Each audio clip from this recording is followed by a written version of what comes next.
Hello అందరికీ. చాలా days తర్వాత మూవీ చూడడానికైతే థియేటర్కి వెళ్ళాం. అది కూడా అవతార్ మూవీ. మెయిన్గా మా బాబు కోసమే వెళ్ళాల్సి వచ్చింది.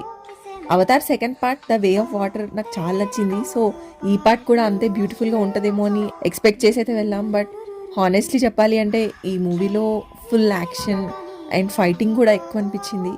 మేము 3Dలో చూసాం ఈ మూవీని, కానీ నాకెందుకో క్లారిటీ సరిగా లేదనిపించింది. ఇంకా 2Dలో చూస్తే ఇంకా బెటర్ ఎక్స్పీరియన్స్ ఉంటుండేమో. ఈ మధ్య థియేటర్లో 3D గ్లాసెస్ ఇష్యూస్ కామన్ అయిపోయింది. అండ్ అవతార్ మూవీలో అయితే విజువల్స్ మాత్రం నెక్స్ట్ లెవెల్ ఉంటుంది.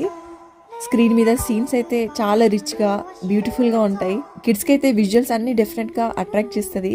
స్టోరీ సింపుల్గా ఉన్నా కానీ ఒక మెసేజ్ మాత్రం క్లియర్గా అనిపించింది. ఫ్యామిలీ వాల్యూస్ అయినా, వాళ్ళ టుగెదర్నెస్ అయినా, అండ్ నేచర్ని కేర్ చేయడంలో ఓవరాల్గా చెప్పాలి అంటే మూవీ ఎలా ఉన్నా కానీ ఫ్యామిలీతో కలిసి టైం స్పెండ్ చేయడం అండ్ మెయిన్గా మా బాబు రియాక్షన్స్ చూడడం, అదే రియల్ హ్యాపీనెస్. మీరు ఎవరైనా అవతార్ థర్డ్ పార్ట్ చూసారా? Let me know. అండ్ ఎలా అనిపించిందో కామెంట్లో చెప్పండి.